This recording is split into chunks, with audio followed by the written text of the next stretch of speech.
কিয়ামতের পূর্বে পৃথিবীর অবস্থা কি হবে তা নিয়ে তত্ত্ববহ গুরুত্বপূর্ণ আলোচনা করব ইনশাআল্লাহ। আজকে যে আলোচনাটা আমি নিয়ে এসেছি এই আলোচনা প্রায় 10-12 জুমা আলোচনা হবে ইনশাআল্লাহ। পরিস্থিতি ঘোলাটে এবং বিস্তারিত আলোচনা করার চেষ্টা করব ইনশাআল্লাহ। শুরু থেকে শেষ পর্যন্ত পৃথিবীকে আল্লাহ সুবহানাহু ওয়া তাআলা কীভাবে শেষ করে দেবে এর তত্ত্ববহ গুরুত্বপূর্ণ বিস্তৃত আলোচনা করার চেষ্টা করব ইনশাআল্লাহ। আল্লাহ সুবহানাহু ওয়া তাআলা কোরআনে উল্লেখ করেছেন সূরাত নাহাল 16 নম্বর সূরা 90 নম্বর আয়াত।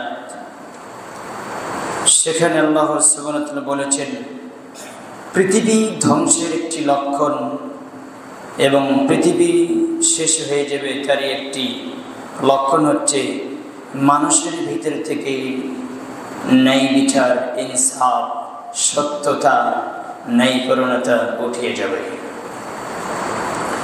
আল্লাহ বলেছেন, ইন্নাল্লাহা ইয়া'মুরু বিল আদলি ওয়াল ইহসান ওয়া ইতা'i যিল কুরবা ওয়া ইয়ানহা আনিল ফাহশাই ওয়াল মুনকার ওয়াল বাগি ইয়া'ইযুকুম লা'আল্লাকুম তাযাক্কারুন।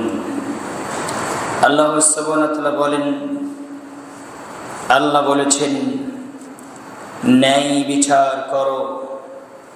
আল্লাহ মানুষদেরকে বলছেন তোমরা ন্যায় বিচার করো, সুবিচার করো, সদ আচরণ করো। ওয়া ইতা'i যিল কুরবা, আল্লাহ বলেছেন আত্মীয়দেরকে, যারা তোমার নিকট আত্মীয় প্রতিবেশী তাদের সাথে সদ আচরণ করো।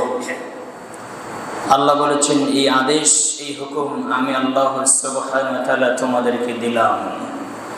তাহলে ন্যায় বিচার, ন্যায় ইনসাফ, সদাচরণ, আত্মীয়তার সম্পর্ক সাথে ভালো আচরণ, এগুলো সবগুলো কার আদেশ? আল্লাহ সুবহানাহু ওয়া তাআলার আদেশ। এবং তিনি বলেছেন যে আমি আল্লাহ নিষেধ করছি, ওয়াইনাহা তোমাদেরকে নিষেধ করে দিচ্ছি, সেটা হচ্ছে অশ্লীলতা, খারাপ, অন্যায়, বর্বরতা, অসভ্যতা, যেগুলো অশ্লীল কাজকর্ম সেগুলো থেকে আমি তোমাদেরকে নিষেধ করে দিচ্ছি, সেগুলো থেকে নিজেকে বিরত রাখো। আল্লাহ সুবহানাহু ওয়া তাআলা বলছেন আর বিদ্রোহ থেকে বিরত থাকো। আল্লাহ বলেছেন তোমাদেরকে উপদেশ দিয়েছেন সেই মহাজগতের মহাবড় প্রতিপালক যিনি তোমাদের রব আল্লাহ, তিনি উপদেশ দিয়েছেন যাতে তোমরা শিক্ষা গ্রহণ করো। একটা আয়াতই আপনার জন্য যথেষ্ট। আল্লাহ সুবহানাহু ওয়া তাআলা বলেছেন তোমরা ন্যায় বিচার করো, ইনসাফ করো, তোমাদের ভিতরে ন্যায়পরণতা নিয়ে আসো, সত্যবাদিতা নিয়ে এসো। সূরাত আহজাবের 70 নম্বর আয়াতে আল্লাহ বলেছেন, ইয়া আইয়ুহাল্লাযীনা আমানুত্তাকুল্লাহা, আল্লাহ বলেছেন হে ঈমানদারগণ আল্লাহকে ভয় করো, আমি আল্লাহকে ভয় করো তোমরা যারা ঈমান এনেছো। ওয়াকুলু কাওলান সাদীদা, এবং সদা সর্বদাই সত্য কথা বলো। কার আদেশ? আল্লাহর আদেশ। এই পৃথিবী আমরা ইসলাম বলতে বুঝি 5 ওয়াক্ত সালাত, আমরা ইসলাম বলতে বুঝি রমজান মাসের 30টি সিয়াম, আমরা ইসলাম বলতে বুঝি হজ করা, ইসলাম বলতে বুঝি দান করা, ইসলাম বলতে বুঝি একে অপরে দেখাশোনা করা। বিষয় এরকম নয়। ইসলামের সবচেয়ে মূল যেটা ভিত্তি, মূল স্তম্ভ সেটা হচ্ছে আল্লাহ সুবহানাহু ওয়া তাআলা বলেছেন, আল্লাহর নবী বলেছেন, সেটা হচ্ছে সত্যতা, সেটা হচ্ছে ন্যায়পরণতা, সেটা হচ্ছে ন্যায় বিচার। এই ন্যায় বিচারের উপরে ইসলাম টিকে থাকবে। বাইতুল মুকাররমে যান, সেই মসজিদে যান, বিভিন্ন মসজিদে যান, একই মসজিদে মুসল্লিরা সালাত আদায় করে, কিন্তু সালাত ঠিকই পড়ছে, আবার ওই মসজিদে একে অপরে এক মুসল্লি আরেক মুসল্লি মারামারি করছে। সেটা সালাতই পড়ে, কিন্তু মারামারি কেন করে? তাহলে আপনাকে বুঝতে হবে তার ভিতরে ন্যায়পরণতা এবং ইনসাফ নেই, বিচার নেই। আছে আমাদের ভিতরে জিনিসগুলো নেই। সালাত অনেক পরে এসেছে, সিয়াম অনেক পরে এসেছে, হজ অনেক পরে এসেছে। 40 বছর পরে মুহাম্মদ সাল্লাল্লাহু আলাইহি সাল্লাম নবুয়ত পেয়েছে। 40 বছর পরে মুহাম্মদ সাল্লাল্লাহু আলাইহি সাল্লাম সূরা ফাতিহা শিখেছে। 40 বছর পরে মুহাম্মদ সাল্লাল্লাহু আলাইহি সাল্লাম সালাত পড়া শিখেছে। কিন্তু 40 বছর আগে জন্ম থেকে তিনি ছিলেন সত্যবাদী, জন্ম থেকে তিনি ছিলেন ন্যায়পরায়ণতাশীল, জন্ম থেকেই ছিলেন তিনি আমানতদার। এই 3টে জিনিস মুহাম্মদ সাল্লাল্লাহু আলাইহি সাল্লামের ভিতরে ছিলেন। আর যুগে যুগে যত নবী রাসূল আল্লাহ প্রেরণ করেছেন, আদম থেকে মুহাম্মদ সাল্লাল্লাহু আলাইহি সাল্লাম পর্যন্ত যত নবী রাসূল এসেছিলেন, প্রত্যেকটি নবী রাসূলের ভিতরে এই 3টে জিনিস আল্লাহ দিয়েছিলেন: ন্যায়পরায়ণতা, সত্যবাদিতা এবং আমানতদারিতা। কারণ ন্যায়পরায়ণতা, সত্যবাদিতা এই গুণকার আল্লাহ। সত্য কথা কে বলে? আল্লাহ বলে। সত্য ছাড়া কি আল্লাহ কোনো অসত্য কথা বলে? হক তিনি কে? আল্লাহ সুবহানাহু ওয়া তাআলা। এবং প্রত্যেকটি নবীর ভিতরে ন্যায়পরায়ণতা দিয়েছিলেন, ইনসাফ, ন্যায় বিচার দিয়েছেন এবং সত্যবাদিতা প্রত্যেকটি নবীর ভিতরে ছিলেন। জীবন গেলে যাবে, সুলি হলে হবে, হাসি হলে হবে, কিন্তু সত্যের উপরে তারা ছিল। এই সত্যতা যেদিন এই পৃথিবীর জমিন থেকে হারিয়ে যাবে, সেদিন এই পৃথিবীর ভিতরে অশান্তি শুরু হবে। হয়েছে না? সত্যবাদিতা আছে। এখন যতগুলো মুসল্লি এসেছেন, 5 ওয়াক্ত সালাত মাশাআল্লাহ ঠিক আছে, রমজান মাসে সিয়াম আসলে ঠিক আছে, দান খয়রাত ঠিক আছে, এবং একে অপরে ভালো আচরণ এটা ঠিক আছে। কিন্তু 20 বছর আগে আপনার বাবা মারা গেছে, আপনার বোনের জমি এখন আপনি দেন নাই। ন্যায় বিচার কোথায় করবে? আপনার ভিতরে ন্যায় বিচার, ন্যায়পরায়ণতা কোথায় থাকবে? নিশ্চিত এই সালাত আপনাকে জাহান্নামে নিয়ে যাবে, এটা কোনো সন্দেহ নেই। ন্যায়পরায়ণতা বড় কঠিন জিনিস, ইনসাফ বড় কঠিন জিনিস, এত কঠিন, এত জটিল, এটা আল্লাহ পছন্দ করে না। এই ন্যায় বিচার আল্লাহ বিচারের মাঠে করবে। বিচার শুরু করবে ন্যায়পরায়ণতা, এবং যারা পরিমাণ কোনো কিছুর মাধ্যমে কোনো ব্যক্তিকে আল্লাহ বেছে দেবে, বিষয় এরকম নয়। আল্লাহ সুবহানাহু ওয়া তাআলা ন্যায় বিচার করে দেবে। বিচার করতে করতে করতে করতে করতে এক পর্যায়ে জিরো হয়ে যাবে। রাসূল সাল্লাল্লাহু আলাইহি সাল্লাম বলেন, আল্লাহ সুবহানাহু ওয়া তাআলা বলেন, আমি আল্লাহ ন্যায় বিচার করতে যে যদি আমার জান্নাতে একজন ব্যক্তি যায়, যে ইনসান সব মানুষ যদি জাহান্নামে যায়, আমি আল্লাহ 2 বার ভাববো না যে এতগুলো মানুষ জাহান্নামে গেল কেন। আমি আল্লাহ একজন মানুষকে জান্নাতে দিব যদি যার ভিতরে ন্যায়পরায়ণতা থাকবে, যার ভিতরে সত্যবাদিতা থাকবে, যার ভিতরে আমানতদারিতা থাকবে। তাহলে সারা পৃথিবীর মানুষকে জাহান্নামে দিতে আল্লাহ কোনো দ্বিধা করেন না, আল্লাহর কোনো মহব্বত হবে না। কারণ আল্লাহ হচ্ছেন সত্য, তিনি ন্যায়পরায়ণশীল, তিনি ন্যায় বিচার করবেন। তাই আল্লাহ এই আয়াতে এই কথাই বলেছেন যে তোমরা ন্যায় বিচার করো। বাপ হয়ে ছেলের প্রতি ন্যায় বিচার করো, স্ত্রীর প্রতি ন্যায় বিচার করো, মেয়ের প্রতি ন্যায় বিচার করো, সমাজের মানুষের সাথে ন্যায় বিচার করো, ইনসাফ করো, একে অপরের হকের বিষয়ে ইনসাফ করো, মুআমালাত মুআশারাত ঠিক রাখো, সত্যবাদিতা প্রদান করো। একে অপরে আল্লাহ বলেছেন কোরআনে ভরপুর করা আছে। এই ইসলাম বিজয়ী হয়েছে এই সত্যের উপরে না মিথ্যার উপরে? ইতিহাস খুলে দেখেন, মুসলমানেরা যতগুলো যুদ্ধ করে জয় লাভ করেছে এই সত্যের উপরে, এই ন্যায়পরায়ণতার উপরে। তাদের ভিতরে ন্যায় বিচার ছিল। জীবনে কোনোদিন অন্যায়ভাবে মুহাম্মদ সাল্লাল্লাহু আলাইহি ওয়াসাল্লাম কোনো মানুষের গায়ে হাত তোলেনি। তুলেছে? কারো প্রতি জুলুম করেছে? অন্যায় করেছে? করেননি। তাহলে আপনি আমি জুলুম করে কি মুক্তি পেয়ে যাব? অসম্ভব। আজকে বুঝতে পারতেছেন না, দুই চোখ বন্ধ করে দেখেন, আপনি বুঝতে পারবেন জুলুমের ফলাফল কি রেডি হয়ে আছে। আল্লাহর নবী বলেছেন, হাত্তা ইয়াকদা বাইনান নাস, জুলুমকারী বিচার হবে বিচারের মাঠে। সারা পৃথিবীর যে ইনসান বিচারের মাঠে উপস্থিত থাকবে, সকলের বিচার শেষ হয়ে যাওয়ার পরে যে ব্যক্তি একের অপর উপর জুলুম করেছে, এই জালেমের বিচার হবে সবার পরে। কোথায় আছেন আপনি? অথচ আজকে জমিনটা জুলুম দিয়ে ভরপুর করা আছে। ঘরে জুলুম, রাস্তায় জুলুম, যেখানে যাবেন সেখানে অবিচার, সুবিচার কোথাও খুঁজে পাবেন না।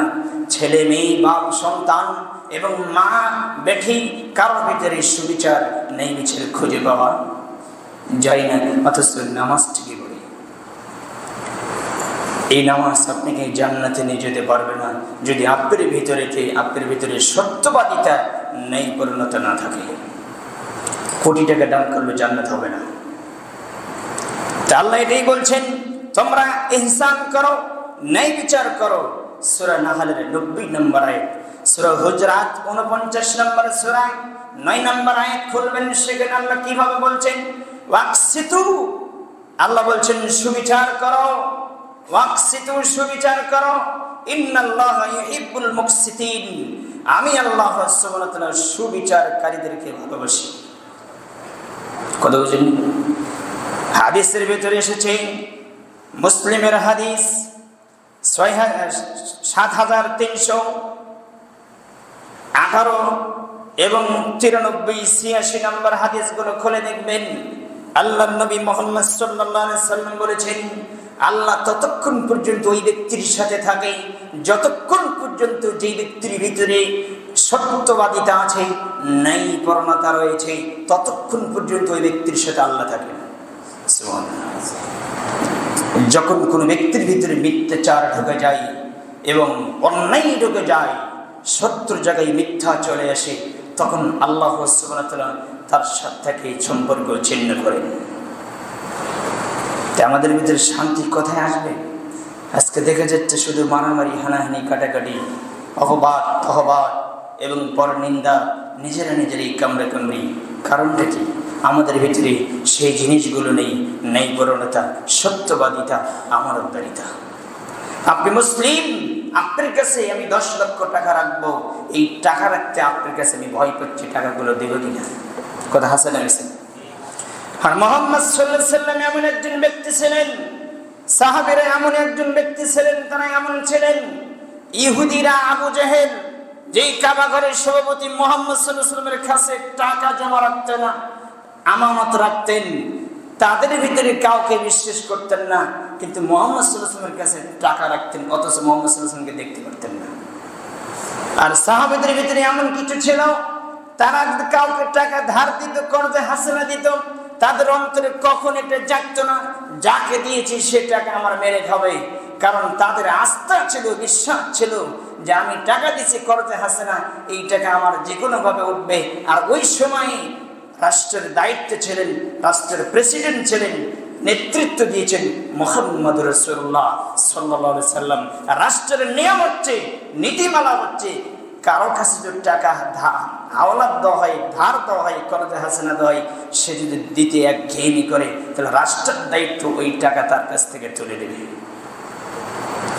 এখন বর্তমানে রাষ্ট্র তো নিজেই খেয়ে বসে আছে, আপনি দিবে কোথায় থেকে? কথা হাসানা মিশে, এটা ইসলাম, এটাই ইসলাম। এই ন্যায়পরণতা দেখে, এই সত্যবাদিতা দেখে অসংখ্য মুসলিম আল্লাহর নবীর কাছে ইসলাম গ্রহণ করেছে।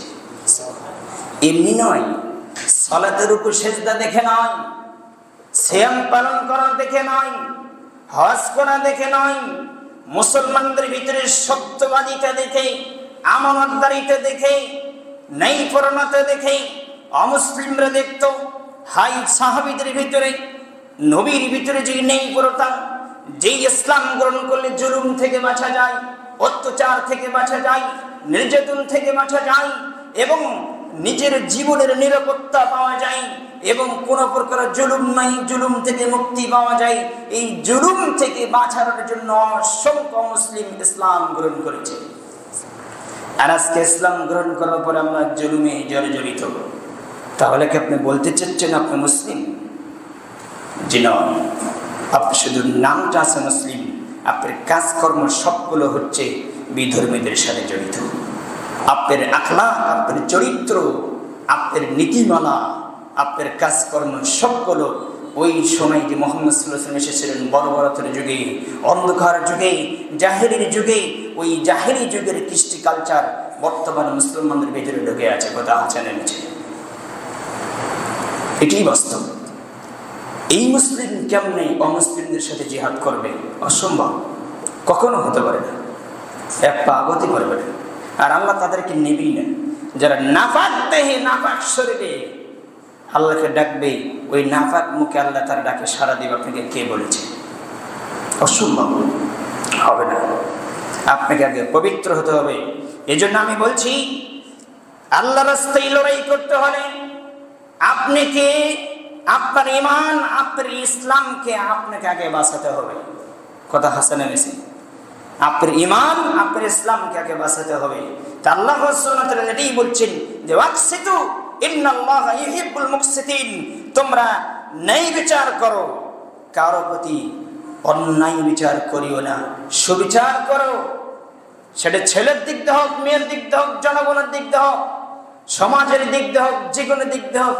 আজকে মাতব্বর শাস্তে, আজকে নেতা হতে খুব ভালো লাগে, কিন্তু নেতার বিচার হচ্ছে সব তাগুতি বিচার। কথা হাসানে মেসে, এটি বাস্তব। এর কাছে বিচারে যে নিয়ে যাবে সেও নিজেও তাগুত। সাবধান থাকুন, আল্লাহ রাসূল নেসে উল্লেখ করেছেন। আল্লাহ সুন্দরভাবে বলেছেন। এখন বর্তমানে একটা জিনিস আপনি দেখতে পাবেন, যেই কথাটা আমি শেষের দিকে বলতে চেয়েছিলাম, আবারও বলছি, এই কথা আমি আবার শেষের দিকে তুলবো ইনশাল্লাহ, যদি স্মরণ থাকে। দীর্ঘ 15 থেকে 16 বছর পর্যন্ত বাংলাদেশের যে প্রধানমন্ত্রী ছিল আওয়ামী লীগ, এখন সেটা নেই, সে চলে গেছে, আল্লাহ তাকে অধঃপতন করেছেন। বর্তমান যারা আজকে চলছে উপর দিকে এবং হা করে আছে, চেয়ে আছে, তাকিয়ে আছে, আল্লাহর কসম, আল্লাহর কসম, এই দুই দলের ভিতরে যে কোনো দল এই জমিনে আসবে, এই জমিনে মারামারি আরো বেশি হবে, এই জমিনে অশান্তি বেশি হবে। কারণ যেই নীতি, যেই সংবিধান, যেই তন্ত্র আল্লাহর দেওয়া নয়, যেটা মানুষের বানানো তৈরি, ইহুদি খ্রিস্টানদের তৈরি, কার্ল মার্কস, হেগেল এবং তাদের তৈরি, এবং এইদের তৈরিকৃত পুঁজিবাদী সংবিধান দিয়ে আপনি দেশ চালাবেন অসম্ভব। যে আসবে সে গত যে 16 বছরে যে দায়িত্ব পালন করে গেছে, বর্তমান যে আবার সামনে আসবে তার চাইতে খারাপ হবে। একথা আমি বলিনি, একথা মুহাম্মদ সাল্লাল্লাহু আলাইহি ওয়াসাল্লাম বলেছেন। আপনাকে হাদিস দলিল ভিত্তিকে আপনাকে আমি দলিল দেব ইনশাআল্লাহ, শুধু অপেক্ষা করুন। নেই বিচার খুঁজে পাবেন না, আল্লাহ এইভাবে পৃথিবী ধ্বংস করে দেবে। মুহাম্মদ সাল্লাল্লাহু আলাইহি ওয়াসাল্লাম বলছেন, হে সাহাবীরা শুনে রাখো, আমি যেই যুগে আছি, যেই সময়ে আছে, এই যুগের পরে যেই যুগ আসতেছে, আমার এই যুগের চাইতে পরের সময়টা আরো বেশি খারাপ। তারপরে বলছেন এই সময়টা যতটুকু ভালো পাবে তার চাইতে খারাপ পাবে। এইভাবে খারাপের দিকে যাবে, খারাপের দিকে যাবে, এইভাবে পৃথিবী আল্লাহ ধ্বংস করে দেবে।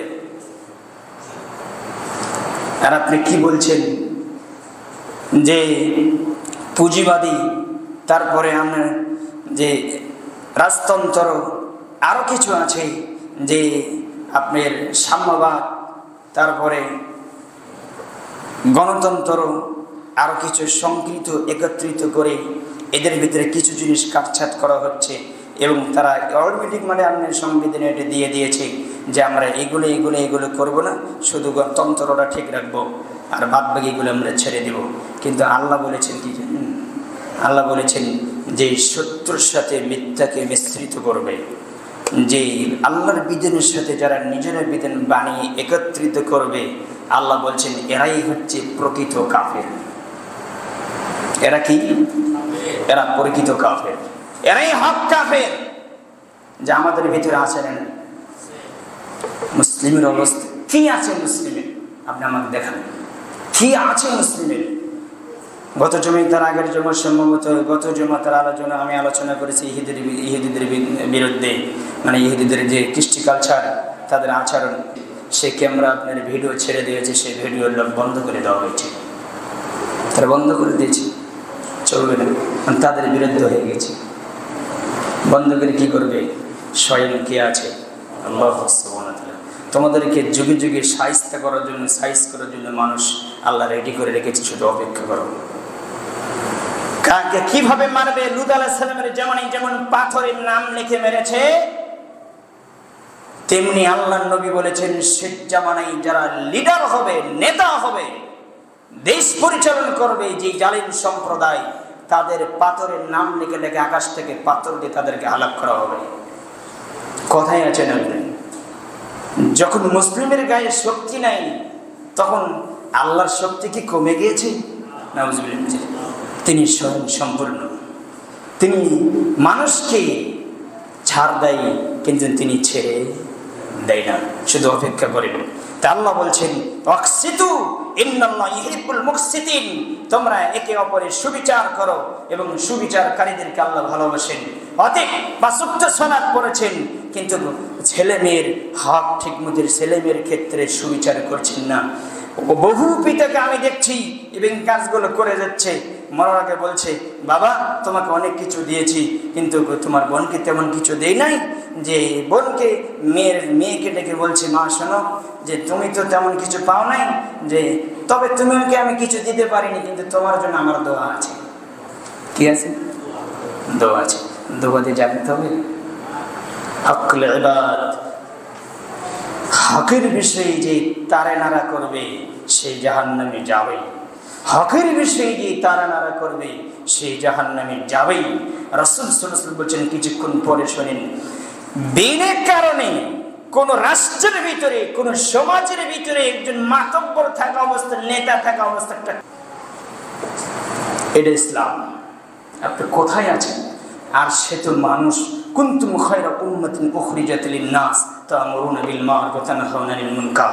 আল্লাহ বলেছেন আমি মানুষকে উত্তম করে সৃষ্টি করেছি, এরাই হচ্ছে উত্তম জাতি, এবং উত্তম করে বের করেছি। এরা সৎ কাজের আদেশ করবে, অসৎ কাজ থেকে নিষেধ করবে, এরা আল্লাহর প্রতি ঈমান আনবে। কে বলেছে? আল্লাহ বলেছেন। সূরা ইমরানের 10 নম্বর আয়াত খুলে দেখেন, 110 নম্বর আয়াত আল্লাহ সেখানে বলেছেন আল্লাহ সুবহানাহু ওয়া তাআলা ছাড় দেবেন না। এবার একটা হাদিস সহিহ বুখারীতে এসেছে, আলোচনা মনে শেষ পর্যায়ে যেতে পারবো কিনা। আনাবি হুরায়রা রাদিয়াল্লাহু তাআলা থেকে বর্ণিত, তিনি বলেন কালাম সাবাতুম ইউযিল্লুহুমুল্লাহু ফি যিল্লিহি ইয়াওমা লা যিল্লা ইল্লা যিল্লুহু আল ইমামুল আদিল। রাসূল সাল্লাল্লাহু আলাইহি সাল্লাম বলেছেন, সহিহ বুখারী হাদিস 660 নম্বর হাদিস খুলে দেখবেন, সেখানে আল্লাহর নবী উল্লেখ করেছেন, ইমাম বুখারী কোট করেছেন, নবী সাল্লাল্লাহু আলাইহি সাল্লাম বলেছেন কাল কিয়ামতের দিনে 7 শ্রেণীর ব্যক্তি আল্লাহর আরশের নিচে, আল্লাহর আরশের ছায়ার নিচে সে অবস্থান করবে, যাদেরকে কোনো কষ্ট, কোনো আযাব, কোনো শাস্তি স্পর্শ করবে না, যাদেরকে কোনো শাস্তি দেওয়া হবে না, তারা ছায়ার নিচে অবস্থান করবে। আল্লাহর নবী এখানে কোনো নামাজের কথা বলেনি, সিয়াম পালনকারীর কথা বলেনি, এখানে কোনো দানবের কথা বলেনি, আল্লাহ সুবহানাহু ওয়া তাআলা এখানে কোনো নেতার কথা বলেনি। আল্লাহ সুবহানাহু ওয়া তাআলা, আল্লাহর নবী বলেছেন ওই ব্যক্তি সেই আল ইমামুল আদিল, যে ন্যায়পরায়ণ ইমাম, ন্যায়পরায়ণ ইমান, সত্যবাদিত ইমান, যার ভিতরে, যে ইমাম, যে রাষ্ট্রের নায়কের ভিতরে ন্যায়পরায়ণতা থাকবে, ন্যায় বিচার থাকবে, সুবিচার থাকবে। এই ইমাম, ইমামুল আদিল, যাকে বলা হয়েছে ন্যায়পরায়ণ শাসক, আল্লাহর নবী বলেছেন কাল কিয়ামতের দিনে এই ব্যক্তিকে আল্লাহ জান্নাতে প্রবেশ করাবে আগে। তারপরের চ্যাপ্টার থাকবে ন্যায়পরায়ণ শাসকের দাম কত। আপনি কি ভাবেন ন্যায়পরায়ণ শাসক শুধু রাষ্ট্রে, আপনার বাড়ির শাসক আপনি না? কথা বল নেবেন। 4টে ছেলে 3টে মেয়ে, আপনি বাবা, আপনার স্ত্রী সহ কয়জন হলো? 9 জন হলো।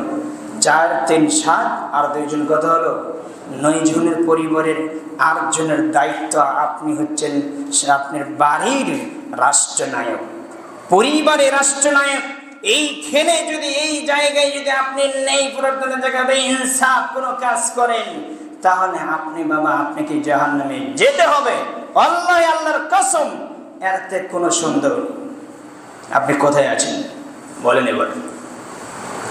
প্রত্যেকটি যারা পরিবারের গার্জেন, যারা পরিচালক, তারা যদি নিজেরা সত্যের উপর থেকে আমাদের ভিতরে ন্যায়পরায়ণতা থাকে, তাহলে অটোমেটিকভাবে রাষ্ট্রের জায়গায় ওই গদির জায়গায় ন্যায়পরায়ণশীল মানুষ যেতে বাধ্য।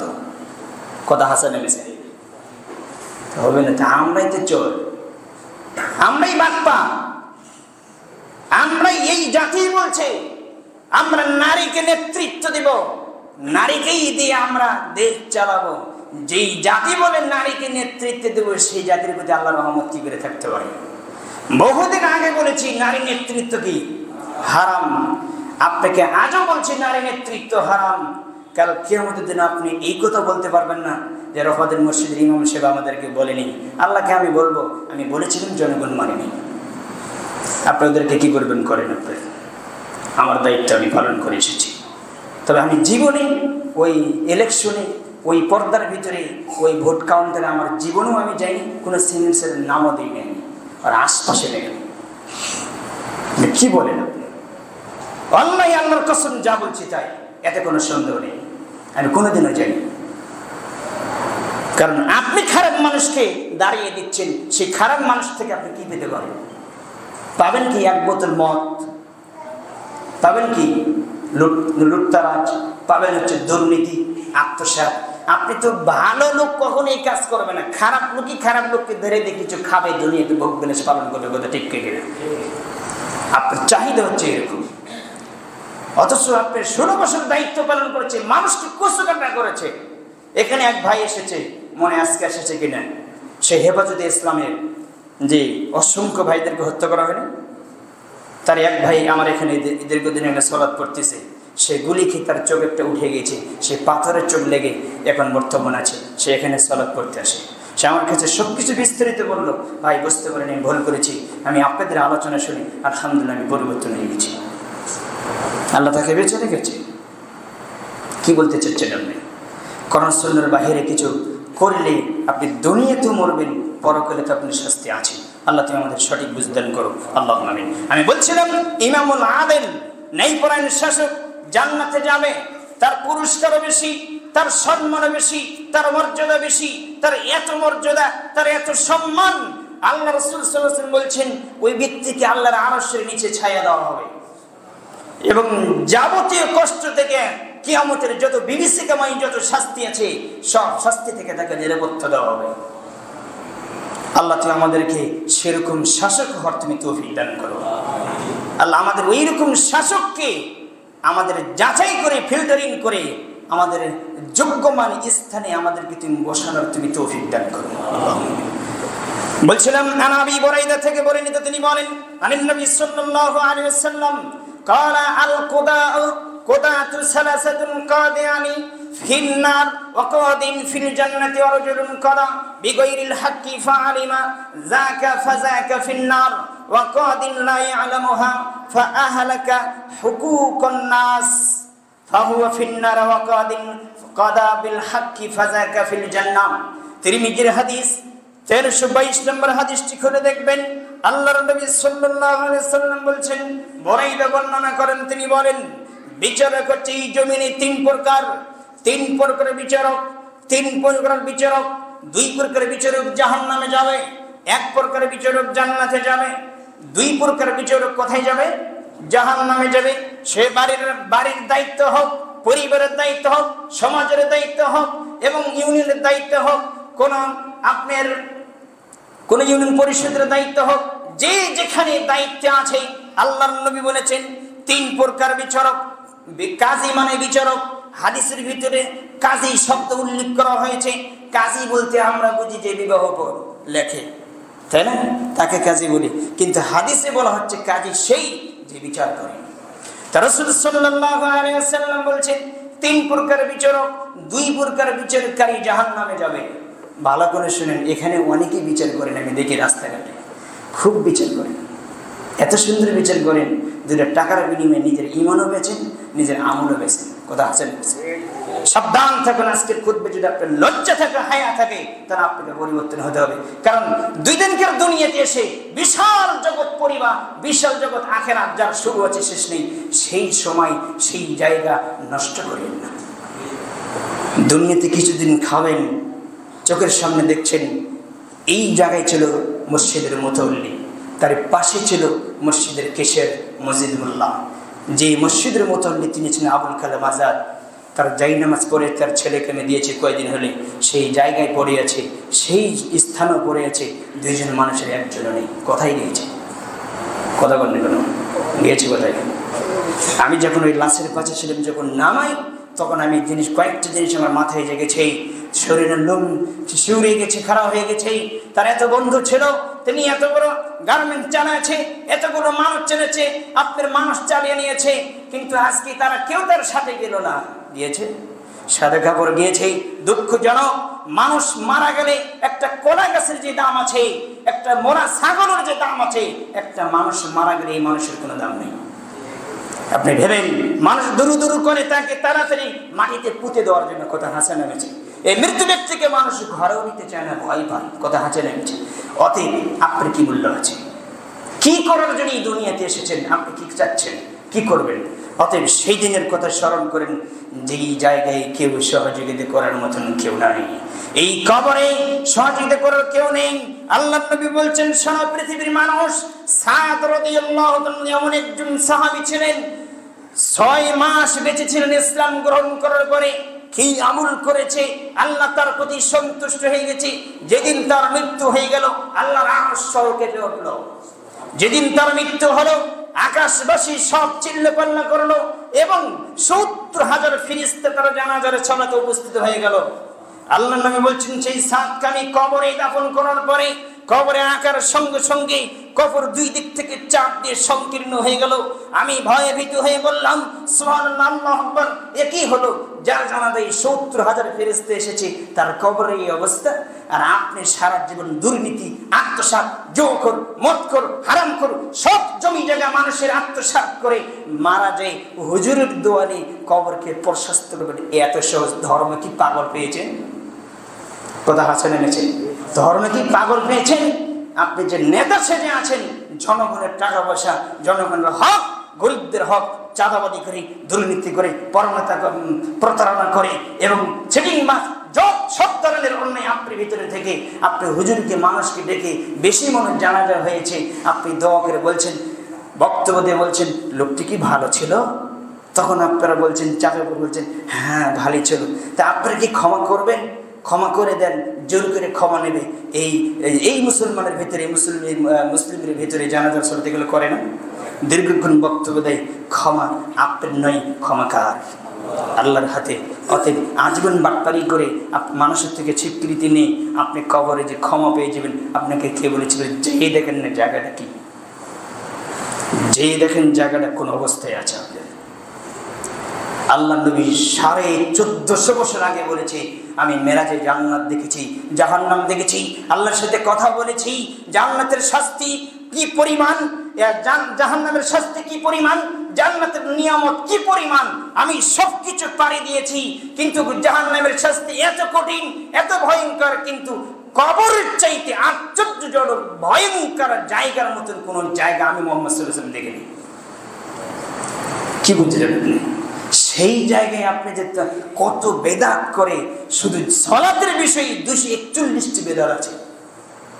এই সহিহ আকীদার ভিতরে আমি দেখলাম, তাকে যখন মসজিদের মুতওয়াল্লিকে যখন কবরে রাখা হলো, প্রথম কবরে যে মাটি খুঁড়ছে কোদাল দিয়ে, ওই মাটিটা আলাদা রেখে দিয়েছে। রেখে দিয়ে যখন তাকে নামানো হচ্ছে এবং ওই মাটি দান খারাপ দেওয়া হয়ে, মাটিটা সবার হাতে হাতে দিয়ে দিচ্ছে। কেন? এই মাটি বরকতের মাটি, মাটি ক্ষমতা রাখে, কবরের শাস্তি মাফ করবে। কথা বলে না, এটা শিরকে মাটি, এটা শিরক, এখান থেকে বেঁচে থাকতে হবে। আর এই লোকগুলোকে কবরের পাশে যেতে দিয়েছে কে? বাপ হতে হবে চক্ষুষ্মান, বাপ হতে হবে এমন ছেলেকে বলতে হবে আমি মরার আগে কোনো বেদাতি যেন আমার কবরের পাশে না দাঁড়ায়, আমি মরার আগে কোনো মুশরিক যেন আমার কবরের পাশে না দাঁড়ায়। মাথায় টুপি ঠিকই আছে, ও মাজার পুজুরি, ও কবর পুজুরি, ও তাবিজ পুজুরি, ব্যক্তি পুজুরি, অন্ধ পুজুরি, এদের থেকে কবর থেকে দূরে রাখতে হবে। ও যাতে আমার চেহারা না দেখতে পারে। রাসূল সাল্লাল্লাহু আলাইহি ওয়াসাল্লামের নসিহা। আপনি কি বলেন? আর রাসূল তিনি মরার টাইমে বলছেন আল্লাহুম্মা মাগফিরলি, হে আল্লাহ তুমি আমাকে মাফ করো, ওয়ারহামনি আমার প্রতি রহম করো, ওয়াল হিকনি বিররিফকিল আলা আমাকে উচ্চ মহান বন্ধুর সাথে আপনি সাক্ষাৎ করে দেন। ওদের দিন কবরের শাস্তি মাফ হবে। রাসূল সাল্লাল্লাহু আলাইহি ওয়াসাল্লাম বলছেন কোন জানাজার সালাতে 40 জন মুসলিম শিরক মুক্ত যদি মুসলিম যদি কবরে জানাজার সালাতে উপস্থিত হয়, সেই কবর বেশি যত পাপী হোক না কেন, তার যদি শিরক পাপ না হয়ে থাকে এবং করেছে আগে ক্ষমা চেয়ে নিয়েছে, আর রাসূল সাল্লাল্লাহু আলাইহি ওয়াসাল্লাম বলেছেন 40 জন মুসলিম শিরক মুক্ত মুসলিম যদি আল্লাহর কাছে দোয়া করে, যত পাপী থাক না কেন আল্লাহ এই কবরে মৃত্যু ব্যক্তিকে আল্লাহ সঙ্গে সঙ্গে মাফ করে দেন। সুবহানাল্লাহ। কোরআন হাদিসের সবকিছু বাহিরে করছে, মাপ কি করে হবে? বাপও বুঝে না ধর্ম, ছেলেও বুঝে না ধর্ম, সবারই জীবন কাটছে গরু ছাগলের মতো। কেউ একটু তদন্ত করে না যে কোরআন সুন্নাহ আছে কি। কোরআন সুন্নাহ থেকে যদি সঠিক কোনো কিছু করা হয় সেটা আবার হাসাহাসি করে, কথা হাঁটাবে, এটা আবার টিটকিরি করে। ও পরে দেখেনি কোনোদিন এবং জানেও না, দেখেছে বাপ দাগা থেকে যা পেয়েছে তাই। আল্লাহ তোমাদের সঠিক বুঝদান করো, আল্লাহুম্মা আমিন। রাসূল সাল্লাল্লাহু আলাইহি ওয়াসাল্লাম বলছেন বিচারক তিন প্রকার, দুই রকম বিচারকারী জাহান্নামে যাবে। এক, রাসূল সাল্লাল্লাহু আলাইহি ওয়াসাল্লাম বলেছেন সেই বিচারকারী কে? আল্লাহর নবী সাল্লাল্লাহু আলাইহি ওয়াসাল্লাম বলছেন এক প্রকার বিচারকারী যাবে জান্নাতে, আর দুই প্রকার বিচারকারী যাবে জাহান্নামে। যে জেনে শুনে যেই লোক বিচারক অন্যায় রায় প্রদান করে, সে ইচ্ছা করে জানে যে এটা ন্যায়, এটা অন্যায়, এটা ন্যায়, এটা অন্যায়, এটা সঠিক, এটা বেসঠিক, জানার পরেও কিছু ভালোবাসা, কিছু চেহারার দিকে তাকিয়ে উল্টো বিচার করে দিল, আল্লাহর নবী বলছেন এই জাহান্নামী, এই জান্নাতের গন্ধও পাবে না। ওই 5 ওয়াক্ত সালাত 70 বার হজ করলে কি হবে? ওই জান্নাতে যাবে না। এরকম লোক কম না বেশি? বেশি। মাথায় টুপি থাকলে মুসলিম হওয়া যায় না। গত জন্য একটা হাদিস বলেছি আমি, যে যদি পবিত্র মুসলিম হন তাহলে আপনার যত পাপ আছে আল্লাহ সব পাপ ইহুদিদের কাঁধে দিয়ে দেবে, আপনাকে জাহান্নাম থেকে মুক্তি করে দেবে। বলেছি তো? তা আপনার পরিবর্তন কোথায়? রাসূল সাল্লাল্লাহু আলাইহি ওয়াসাল্লাম বলছেন এই যাবে জাহান্নামে দুই, সত্যকে সম্পূর্ণ রূপে উপলব্ধি না করেই বিচারক সেজেছে, এরকম লোক কম না বেশি? ধর্ম সম্পর্কে, কোরআন হাদিস সম্পর্কে কিছুই জানে না, ও হয়ে এসেছে সমাজের বিচার করছে, মাতব্বর হয়ে আছে। আল্লাহ রাসূল সাল্লাল্লাহু আলাইহি ওয়াসাল্লাম বলছেন যে সত্য সম্পর্কে কিছু না জানে বিচার করছে, আল্লাহর নবী বলছেন সে অধিকার সমূহ মানুষের অধিকার নস্যাৎ করে দিচ্ছে, নষ্ট করেছে, এই লোক যাবে জাহান্নামে। আল্লাহর নবী বলছেন তিন, যে লোক ন্যায়সঙ্গতভাবে কোরআন সুন্নাহ অনুযায়ী বিচারে ফয়সালা প্রদান করে, বিচার করে, আল্লাহর নবী বলেছেন সে ব্যক্তি যাবে জান্নাতে। খুব কঠিন জিনিস। এখানে আরেকটি হাদিস আমি বলি, 1325 নম্বর হাদিস আপনি খুলে দেখবেন। রাসূল সাল্লাল্লাহু আলাইহি ওয়াসাল্লাম বলছেন ফাকাদ যুবিহা বিগাইরি সিক্কিন, ফাকাদ যুবিহা বিগাইরি সিক্কিন। কোন ব্যক্তিকে যদি দুইজন ব্যক্তির দায়িত্ব দেওয়া হয়, পরিবারের বা সমাজের যে কোনো ব্যক্তির হোক, কর্মচারী যে কোনো অফিসের যারই হোক, দায়িত্ব দেওয়া হয়, তাকে ছুরিবিহীন জবাই করা হলো। ছুরিবিহীন জবাই করে সাহাবীরা প্রশ্ন করলেন আপনি কি বললেন ছুরিবিহীন জবাই করা মানে? আল্লাহ নবী সাল্লাল্লাহু আলাইহি ওয়াসাল্লাম বলছেন শোনো, ও যদি সঠিকভাবে বিচার করে তাহলে তার দুনিয়া টিকবে না, পরকাল টিকবে। আর বেসঠিকভাবে যদি দায়িত্ব পালন করে তাহাকে ওকে রাতের গভীরে ওকে হত্যা করে দেবে, ওকে মেনে নেবে না।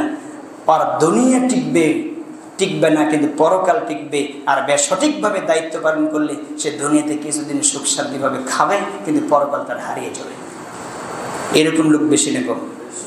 বেশি বিচার করছে। আমরা কিছু মুসলিম মনে করি যত সন্তান বেশি হবে তত আমার নাজাত হবে, একটা হাফেজ হবে, একটা চোর হবে, একটা গণ্য হবে। এই হাফেজ ছেলে আমাকে জান্নাতে নিয়ে যাবে, নিজের আর কিছু লাগবে না। কথা বুঝেন? এত সহজ মনে করে নেন।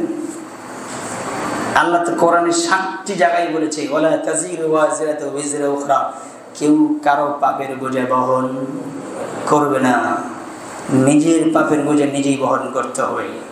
15 নম্বর আয়াত সূরা বনী ইসরাঈল নাম্বার বলে দিলাম, আপনি দেখবেন বাসায় যে আল্লাহ বলেছেন। অতএব আপনি নিজেই ঠিক হয়ে যান, আপনি পরিবর্তন হয়ে যান। রাসূল সাল্লাল্লাহু আলাইহি ওয়াসাল্লাম বলছেন, দুইজনের দায়িত্ব যে ব্যক্তি নিল তাকে ছুরিবিহীন জবাই করে দেওয়া হলো। ছুরিবিহীন জবাই মানে সঠিকভাবে দায়িত্ব পালন করলে তার দুনিয়া হারিয়ে যাবে, পরকাল টিকবে। বেসঠিকভাবে দায়িত্ব পালন করলে পরকাল হারিয়ে যাবে, দুনিয়া টিকবে। দুনিয়ার মানুষ ভালোবাসবে, কারণ এই বর্তমান জামানায় ভালো মানুষকে কেউ ভালোবাসে নাই। খারাপ মানুষের পক্ষে মানুষ কম না বেশি? বেশি। এটা রাসূল সাল্লাল্লাহু আলাইহি ওয়াসাল্লাম বলছেন পৃথিবী ধ্বংসের লক্ষণ। তাহলে একটা বিষয় আমি এত কথা বললাম যে ন্যায়পরায়ণতা, সত্যবাদিতা যখন এই মুসলিমের ভিতর থেকে উঠে যাবে, তখন আপনি মনে করবেন কিয়ামত কাছাকাছি। সর্ব ধরনের অন্যায় সত্যতা যখন মানুষের ভিতর থেকে হারিয়ে যায়, তখন ওই মুখে মিথ্যে ছাড়া আর কিছুই থাকে না। আর এই মুখ যখন মিথ্যে বলা শুরু করে, সব জায়গায় সেখানে গলা হবে। কথা বুঝেনি? 20 বছর যাবৎ ধরে জেলখানা পড়ে আছে, ও নিজেই জানে না আমি কেন পড়ে আছি। কথা হাসে না মিশে? নিজেই জানে না কেন পড়ে আছে। এটাই বাস্তব। কারণ মিথ্যা বড় কঠিন, আর যে মিথ্যে বলে এর শাস্তি বড় কঠিন। আল্লাহ তোমাদের সঠিক বুঝদান করো, আল্লাহুম্মা আমিন। দুইজনের দায়িত্ব, আপনার পরিবারের 5 জনের দায়িত্ব আপনি পালন করেন।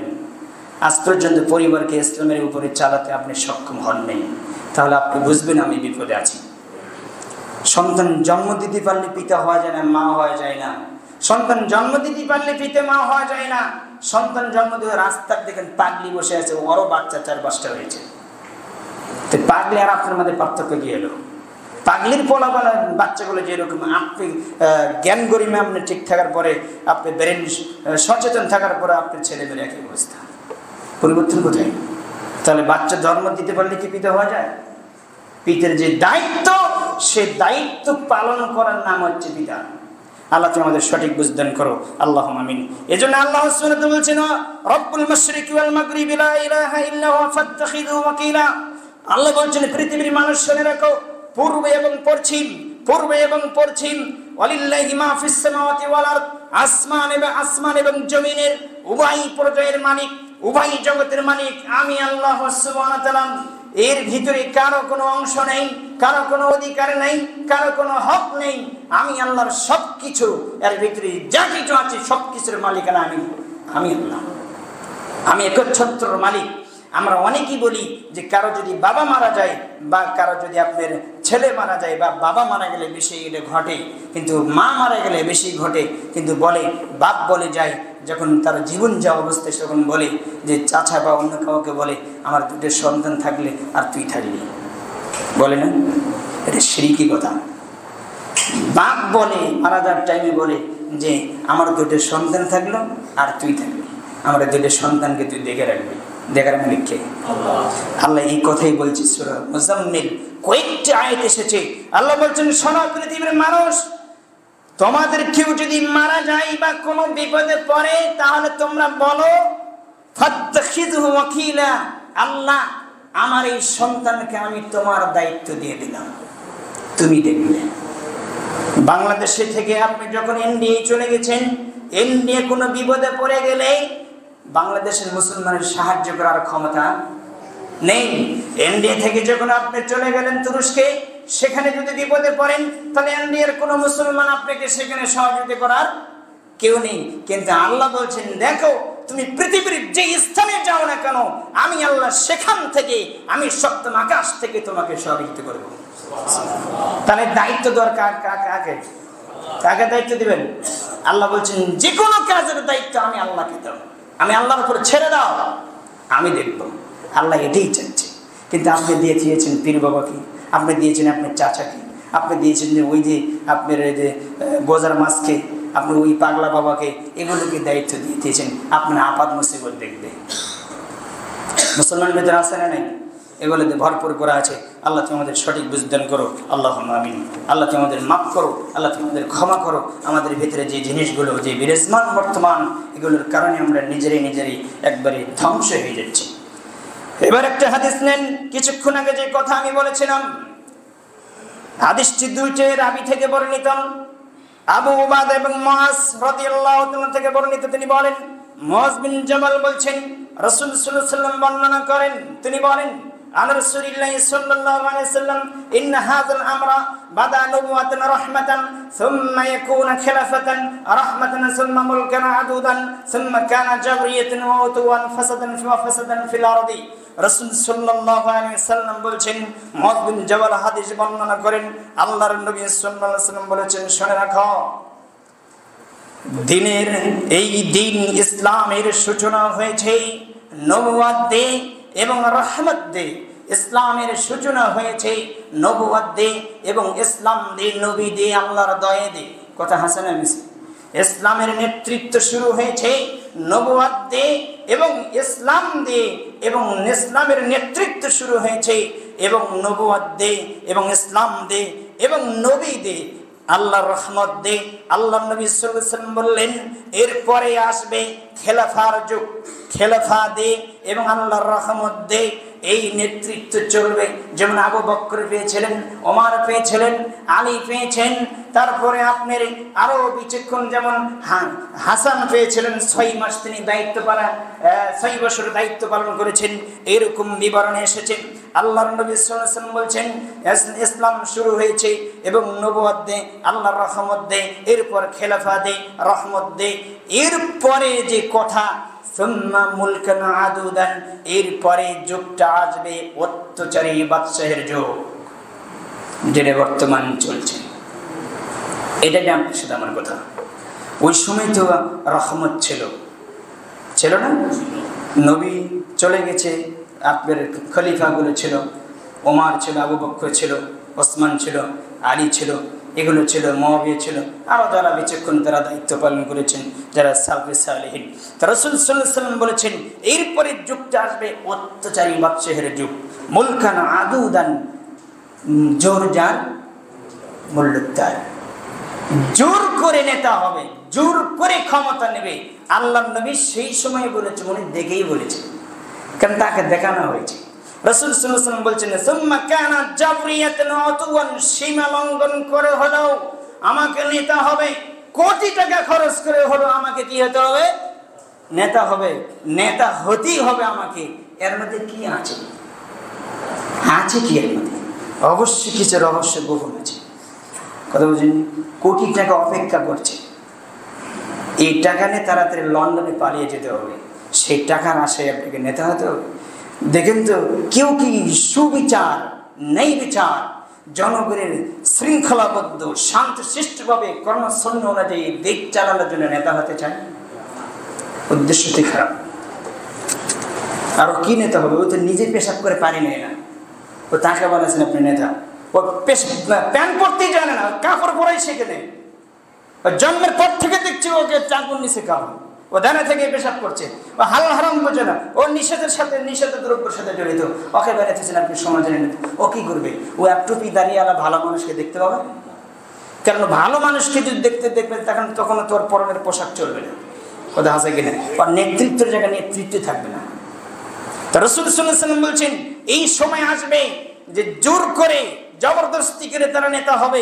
আল্লাহর নবী বলছেন, ফাসাদান ফিল আরদি, এবং এই জমিনে ফিতনা ফাসাদ দিয়ে ভরপুর হয়ে যাবে, ফিতনার উপর ফিতনা, দিন দুপুরে, রাতে গুম এবং সন্ধ্যায় গুম, সবসময় গুম এবং হত্যা, রাহাজারি এবং দুর্নীতি এত বেড়ে যাবে, মানুষের টেকা করা কঠিন হয়ে যাবে। আল্লাহর নবী বলছেন, সেই সময় আসতেছে। রাসূল সাল্লাল্লাহু আলাইহি ওয়াসাল্লাম তারপরে বলছেন, যারা এরকম নেতা হবে, এই সময় যারা নেতা হবে, জোর করে এবং টাকা দিয়ে যা ইচ্ছে তাই করে সে দায়িত্ব নেবে এবং ক্ষমতা নেবে। আল্লাহ নবী এদের কথা বলছেন, ইস্তাহিল্লুল হারিরা, এরা রেশমি কাপড়কে হালাল মনে করে নেবে, ওয়াল ফুরুজা, ওরা নারীদের লজ্জাস্থানকে হালাল মনে করবে, জেনা করবে, ওয়াল খুমুরা, ওরা নিষিদ্ধ দ্রব্য পান করবে। আল্লাহর কাছে এবার দেখেন, ইউরজাকুনা আলা যালিকা ওয়া ইয়ানসুরুনা হাত্তা ইয়ালকুল্লাহ। আল্লাহ বলেছেন, রাসূল সাল্লাল্লাহু আলাইহি ওয়াসাল্লাম তারা ব্যাখ্যা দিচ্ছেন, আমি আল্লাহ সুবহানাহু ওয়া তাআলা এই খারাপ নেতাদের রিজিক আরো বাড়িয়ে দেব। খা, যত খেতে পারিস খা। কারণ যখন মানুষের টাকা পয়সা বেশি হয়ে যায়, খানার আইটেম বাড়িয়ে যায়, তখন সেই তওবার কথা ভুলে যায়, পাপের ভিতরে জড়িত হয়। আল্লাহর নবী বলেছেন, ওকে এত রিজিক দেওয়া হবে কেন এই নেতাকে? ওই সময় যে একে এত টাকা পয়সা দেওয়া হবে, এত কিছু দেওয়া হবে যাতে ও তওবা করার সময় না পায়। আল্লাহ এই দুর্নীতি অবস্থায়, খারাপ আচরণ অবস্থাতে কাল কিয়ামতের দিন তুলবে, তওবার কথা ওকে ভুলে দেবে। এই কাজ কার? আল্লাহ। হাদিস আপনি খুলে দেখবেন, কয়েক জায়গায় এসেছে, আপনি মিশকাতে খুলে দেখবেন 5375 নম্বর হাদিস আপনি খুলে দেখবেন। আপনি আমি তরজমা করে শুনলাম, তোমার করার কিছু নেই, আপনি অনুবাদ করেন, আপনি দেখেন। আরেকটা হাদিস নেন, এবার আপনি আমার বিষয়ে রাসূল সাল্লাল্লাহু আলাইহি সাল্লাম বলছেন, শুনে রাখো। সাওবান থেকে বর্ণিত, তিনি বলেন, ইউশিকু আল উমামু, আমার ভয় হয় আমার এই উম্মতকে নিয়ে, আমার ভয় হয় আমার এই উম্মতকে নিয়ে, তাদা আলাইকুম কামা তাদা আল আকালাতু ইলা কাসআতিহা, আমার যারা খাঁটি উম্মত হবে, মুসলিম হবে, মুমিন মুমিনাত হবে, এদের উপরে আক্রমণ করবে এমন কিছু ক্ষুধার্ত মানুষ, যেমন জঙ্গলের হিংস্র প্রাণী ক্ষুধার পিপাসায় যখন কোন শিকারকে ধরার জন্য আক্রমণ করে, ইহুদি খ্রিস্টান বৌদ্ধ নাসারা কাফের মুশরিক আমার এই উম্মতের উপরে আক্রমণ করবে। এদেরকে এমন ভাবে আক্রমণ করবে, ক্ষুধা লাগলে যেমন কোন প্রাণী শিকার করে এরকম আমার এই উম্মতের উপরে আক্রমণ করবে। আমার এটি বড় ভয় হয়। আল্লাহ নবী সাল্লাল্লাহু আলাইহি ওয়াসাল্লাম যখন এইভাবে বললেন, আজকে দেখেন চতুর্দিক থেকে মুসলমানের উপর আক্রমণ আছে না নাই? চতুর্দিক থেকে আক্রমণ, যেখানে যাবেন সেখানে অশান্তি, মুসলিম মুখ ফুলে চলতে পারে না। মুসলিমকে আজকে রাস্তায় ইহুদি ধরে মারে, খ্রিস্টান ধরে মারে, মুশরিক ধরে মারে, জালেম ধরে মারে, এবং সত্যিকারী মুসলিমদের মসজিদ মুনাফিক টাইপের মুসলিম ভেঙে দেয় দিচ্ছে কিনা আপনি তাকিয়ে দেখেন। আল্লাহ নবী এই কথা সেই সময় বলেছেন, আপনাকে শুধু আমি হাদিস অর্থ করে শোনাই, আপনি শুনতে থাকেন। আল্লাহ নবীকে তখন প্রশ্ন করলেন এক সাহাবী, ফাকালা কাইরুন ওয়ামিন কিল্লাতিন ওয়া নাহনু ইয়াউমাইযিন, হে আল্লাহর নবী সেই সময় কি আমাদের সংখ্যা মুসলিম কম হবে? আল্লাহর নবী বললেন, সেই সময় কি আমরা মুসলিম কম হব? সংখ্যার দিক দিয়ে কি কম হব? আল্লাহর নবী বললেন, বাল আনতুম ইয়াউমাইযিন কাসীর, তোমরাই সবচেয়ে বেশি হবে। হে মুসলিম, তোমরাই সবচেয়ে বেশি হবে। তাহলে এই অবস্থা কেন? আমাদেরকে আক্রমণ করবে, চতুর্দিক থেকে আমাদেরকে মারধর করবে। আমাদের সংখ্যা যদি বেশি হয় তাহলে আমরা মার খাবো কেন? সাহাবী প্রশ্ন করছেন।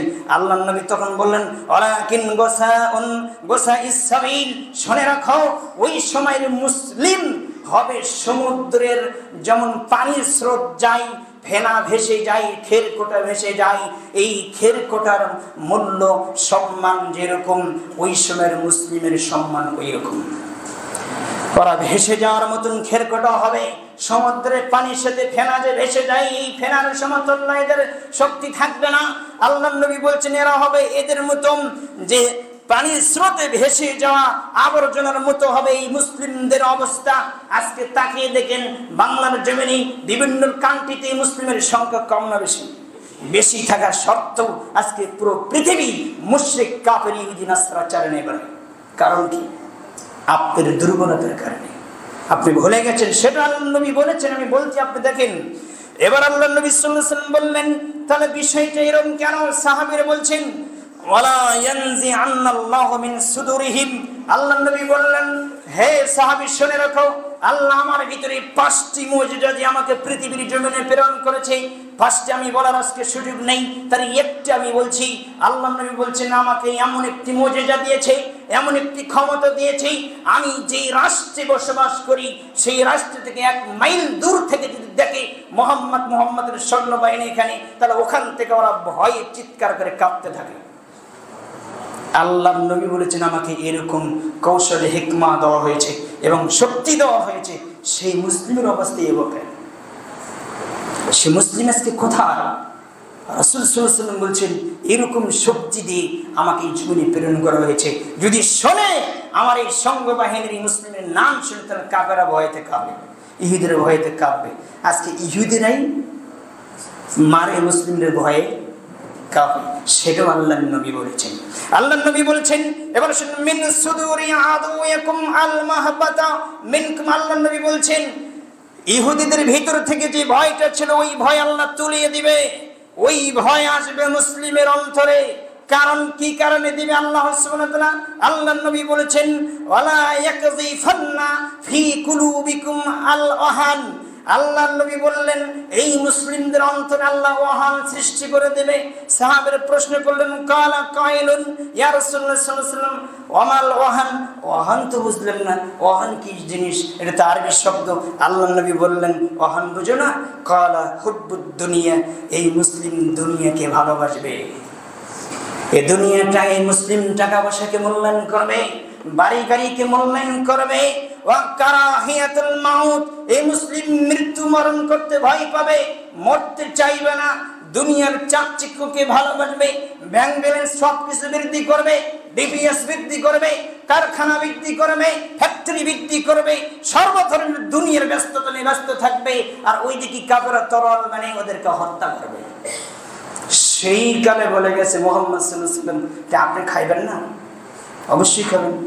দায়িত্ব দিয়েছেন, আমাদের ইমামদেরকে দায়িত্ব দিয়েছেন, ইমামরা বক্তব্য দিবে আর আমরা বসে থেকে রাস্তায় মুড়ে মুড়ে জিলিপি খাবো, নতুন নতুন ঘর উদ্বোধন করবো আর মোল্লাকে নিয়ে এসে আমরা মিলাদ পড়িয়ে জিলিপি খাবো। ইমাম সাহেব যে হক কথা বলবে তাকে ধরে লেগে বন্ধ করে দিয়ে দেবো, এটাই বাস্তব। ইমাম সাহেব হক করে কেমন বলবে? এক জমা আমি বলেছি, জমাইনে ফজরের সালাতে এক মুরব্বী এসেছিল আপনার গেন্ডা থেকে, তার সামনে কয়েকটি মুসল্লি ছিল, প্রত্যেকটি মসজিদের দ্বারা দায়িত্বশীল, এদেরকে আল্লাহ আগে জাহান্নামে প্রবেশ করাবে।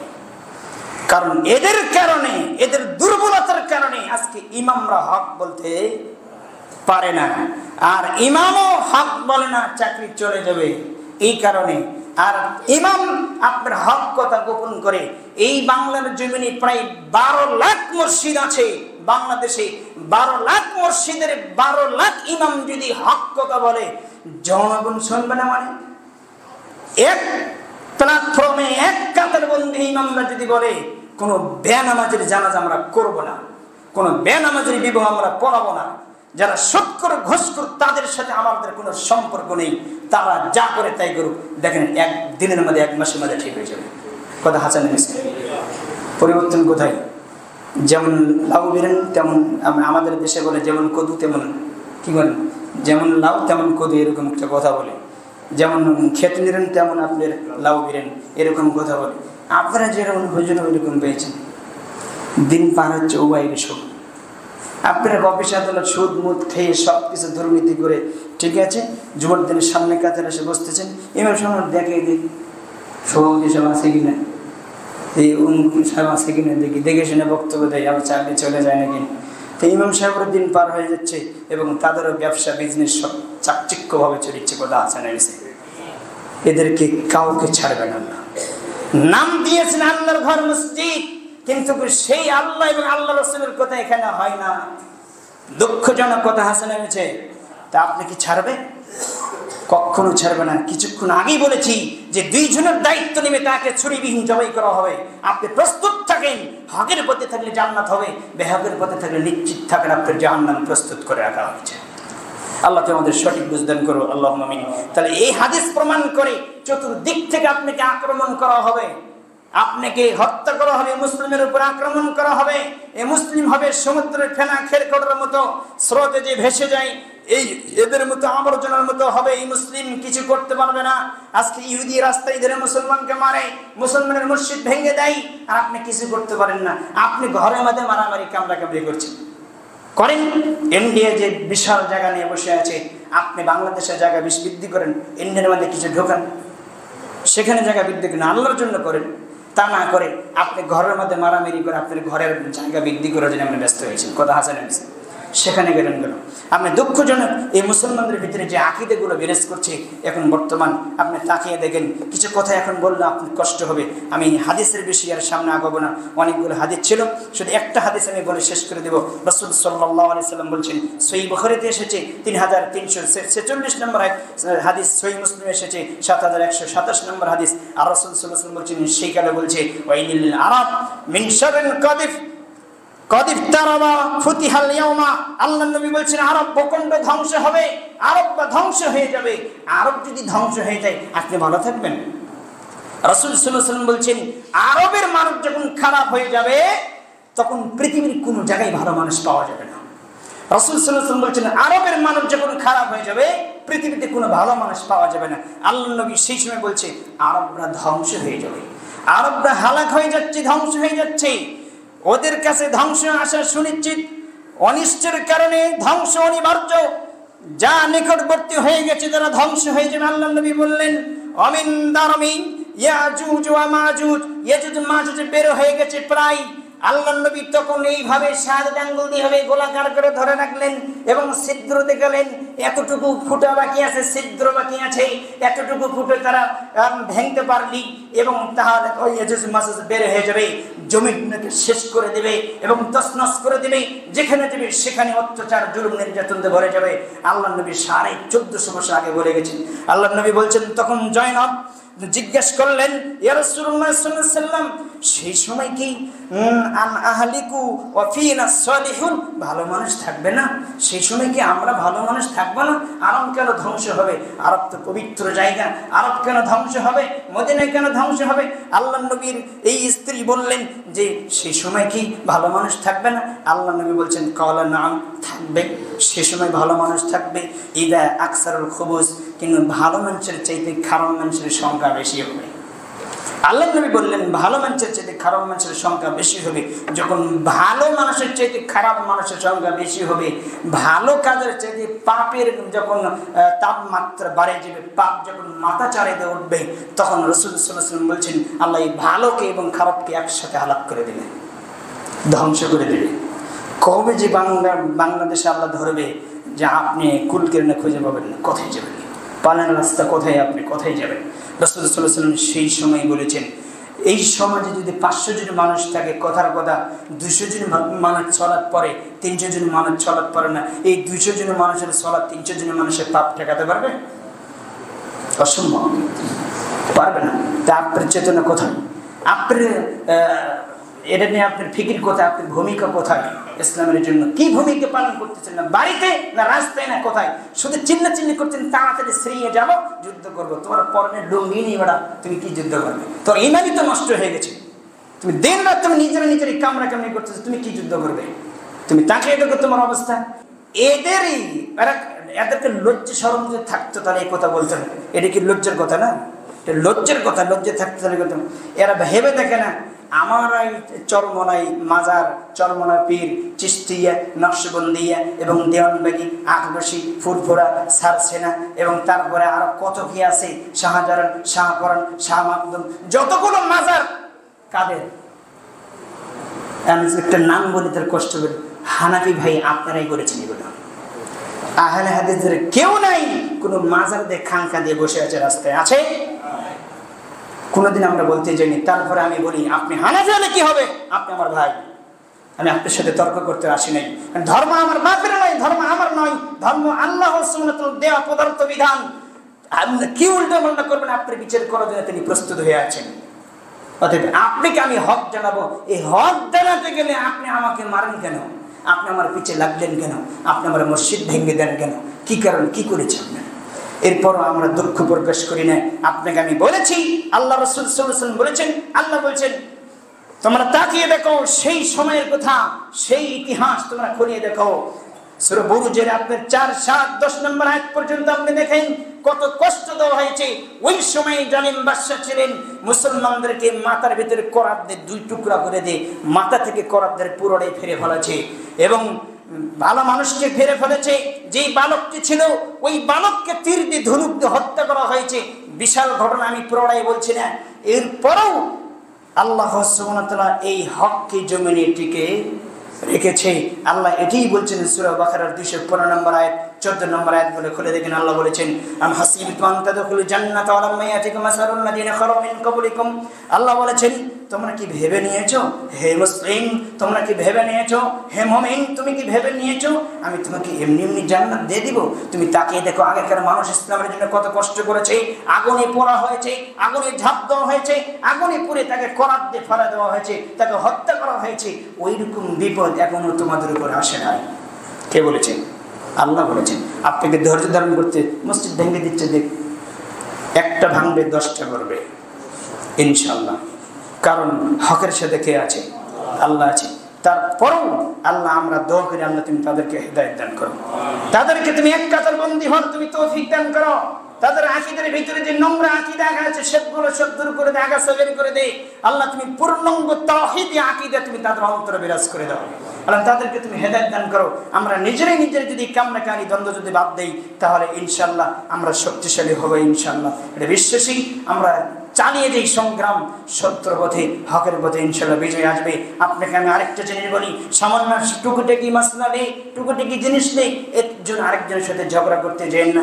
এতে মশরা ভাতৃত্ব নষ্ট হয়ে যায়। তখন নিজেরা নিজেরা এই কামড়াকামড়ি করছেন। অর্থাৎ এগুলো থেকে নিজে বেঁচে থাকার চেষ্টা করেন। একটা ঘটনা বলে আমি বিশাল ঘটনার সংক্ষিপ্ত আমি বলে শেষ করে দেবো। রাসূল সাল্লাল্লাহু আলাইহি ওয়াসাল্লাম এক সফরে বের হলেন, কিছু সাহাবীকে নিয়ে মরুভূমির ভিতরে সফরে বের হলেন। বিশাল সফর, সেখানে পানির কোনো সন্ধান নেই, বাড়ি নেই, শুধু মরুভূমি, বালু আর বালু। সেখানে রাসূল সাল্লাল্লাহু আলাইহি ওয়াসাল্লাম সফরে বের হলেন, সাহাবীদেরকে নিয়ে পানির পিপাসার পানির প্রয়োজন হলো, কোনো পানি নেই। আলী ইবনে তালেবকে পাঠালেন পানির সন্ধানে। আলী তুমি দেখো কোথাও পানি পাও কিনা, পানির কোনো তৃষ্ণা, আমরা তো হুজু করতে হবে, আমাদের সালাত পড়তে হবে, আমাদের পানির প্রয়োজন অনেক। রাসূল সাল্লাল্লাহু আলাইহি ওয়াসাল্লাম আলীকে পাঠিয়ে দিলেন। আলী কোথাও খুঁজে পানি পায় না। কিছু দূর অগ্রসর হওয়ার পর একটা মহিলাকে দেখতে পেলেন। সে মহিলা একটা কলস ভরে নিয়ে, পানি ভর্তি কলস, এবং এই কলস ভর্তি পানি নিয়ে তিনি বসে আছে এবং তার চতুর্দিকে কয়েকটা বাচ্চা রয়েছে। সে মহিলা হচ্ছে বিধবা, তার স্বামী নেই, সে হচ্ছে কাফের, তার সন্তানগুলো কাফের, অমুসলিম। আলী রাদিয়াল্লাহু আনহু বলছেন আমাদের পানির প্রয়োজন, আমাদের একটু পানি দেবেন। কাকে পানি দেব, কে তোমাকে পাঠিয়েছে? তিনি বলছেন ওই সেই মুহাম্মদ সাল্লাল্লাহু আলাইহি সাল্লাম। তার কথা বলছেন যে ধর্ম থেকে বের হয়ে গেছে, ধর্ম থেকে বের হয়ে গেছেন, আমি ধর্মে ঢুকেছি। ওরা বলছে ধর্ম থেকে বের মানে কাফেরদের ধর্ম নেই, তো ধর্ম থেকে বের হয়ে গেছে তার কথা বলছে। হ্যাঁ, না তাকে পানি দেওয়া যাবে না, না রাসূল সাল্লাল্লাহু আলাইহি ওয়াসাল্লাম তোমাকে ডাকে পাঠাচ্ছে, তোমাকে যেতে হবে। তো তখন তাকে উপস্থিত করা হলো।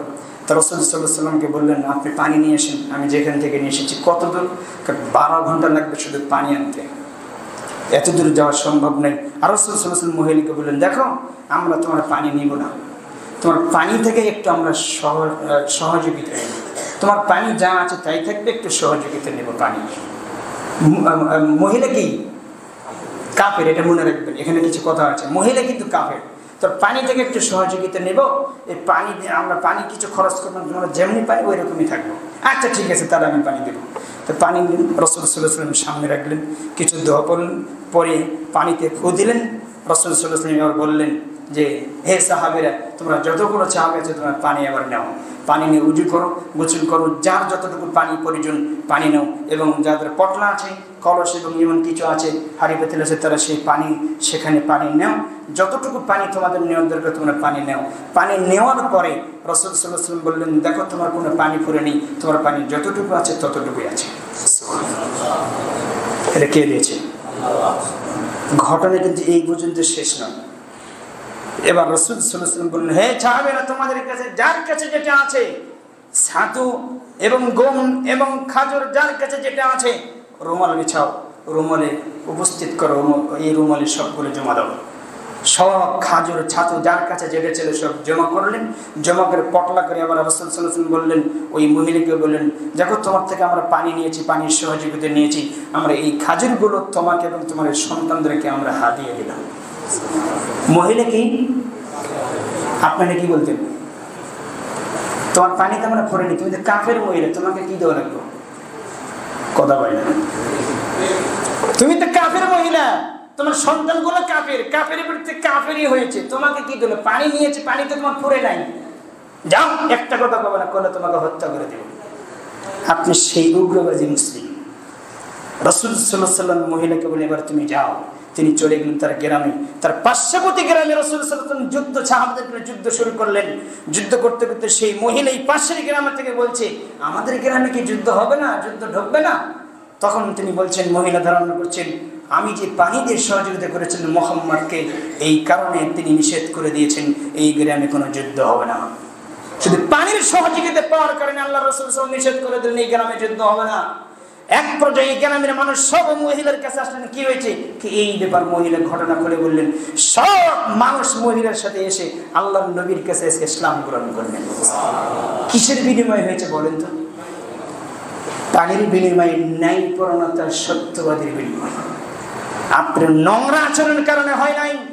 এই মুসলিমের ভিতরে অনেক সমস্যা আছে, অনেক সমস্যার কারণে এই মুসলিমরা নিজেরা নিজেরাই কামড়া করে করতেছে। অথচ এত আছে গণতন্ত্রের আছে। এই গণতন্ত্র এসেছে আপনার ভাইকে আপনি হত্যা করবেন, আপনার ভাই আপনাকে হত্যা করবে, আপনার পরিবারকে সবকে হত্যা করে দেবে। এই গণতন্ত্রে ইহুদিরা লেগে দিয়েছে তোমরা কামড়াকামড়ি করো, মাঝখানে আমরা চাইতে দেখবো এই বাস্তব। আর সেটাই নিয়ে মুসলিম বলছি জীবন দিতে রাজি আছি, কিন্তু গণতন্ত্রের ছাত্র রাজি নেই। বোকা, খাওয়ার পায়খানা করো, তুমি কিছুই জানো না, ইতিহাস পাতিহাস তুমি কিছুই নেই, তোমার মাথার মধ্যে কিছু নেই। রাসূল সাল্লাল্লাহু আলাইহি ওয়াসাল্লাম, আমি হাদিসটি নিয়ে এসেছি, আল্লাহ নবী সাল্লাল্লাহু আলাইহি ওয়াসাল্লাম বলেছেন যে এমন একটি সময় আসবে, ওই সময় সেই সময় আসতে যাচ্ছে, আল্লাহ নবী বলছেন সকালে যেই মুসলিম বলে দাবি করবে, আল্লাহ রাসূল সাল্লাল্লাহু আলাইহি ওয়াসাল্লাম বলছেন যে ইউসবিহুর রাজুলু মুমিনান, সেই সকালে থাকবে মুমিন, ওয়া ইয়ামশি কাফির, বিকেল হবে সে কাফের। আল্লাহ নবী বলছেন ওয়া ইয়ামশি মুমিনান, এবং সন্ধ্যা থাকবে মুসলিম, সন্ধ্যা থেকে মুসলিম, ওয়া ইয়াসবিহুল কাফির, এবং সেই সকালে হবে সন্ধ্যা হবে মুসলিম, সকালে হবে কাফের। আল্লাহ নবী শুধু এতটুকু বললে যথেষ্ট ছিল, তিনি আরো বলেছেন শোনো, এমন পর্যায়ে এমন সময় আসতেছে যারা নেতার নেতৃত্ব হবে, যারা দায়িত্ব পালন করবে, যারা জনগণ হবে, এই নেতার পিছনে ছুটতেছে তারা কি করবে, ইউবাইউদিনাল বিআরদি মিনাদ দুনিয়া, দুনিয়া হাসিল করার জন্য, দুনিয়া ভোগ করার জন্য, দুনিয়ার টাকা পয়সা লুটপাট করার জন্য ওরা ঈমান এবং পরকাল বিক্রি করে খাবে। হাদিসটি পাবেন মিশকাতে খুলবেন, এবং সহিহ তিরমিজি, মুসলিম এসেছে 5383 নম্বর হাদিস, আপনি খুলে দেখবেন। আমি যা বলছি তা আমার ভিতরে হুবহু একবার বিরাজমান হয়ে আছে। আল্লাহ তুমি আমাদের সঠিক বুঝদান করো, আল্লাহ তুমি আমাদের মাফ করো, আমাদেরকে তুমি ক্ষমা করো। আর কিছু আমি নিয়ে এসেছিলাম যে কথাগুলোর সামনে জমা থেকে, এই কিয়ামতের পূর্বে পৃথিবীর অবস্থা কী হবে, প্রায় 10 থেকে 12টা 13টা খুতবা হবে। আপনারা প্রত্যেকটি খুতবায় অংশগ্রহণ করার চেষ্টা করবেন ইনশাআল্লাহ। নিজে আসবেন এবং আরও দিনী ভাইকে নিয়ে আসবেন। আপনাকে শিখতে হবে, আমল কম করেন, কিন্তু আপনাকে যেটা করবেন সেটা সত্য যেটা হয়, যেটা করবেন সেটা যদি আল্লাহর দেওয়া হয়, সেটা নবীর তরিকা অনুযায়ী হয়। আমল অল্প হবে কিন্তু আপনার বিনিময় হবে বিশাল।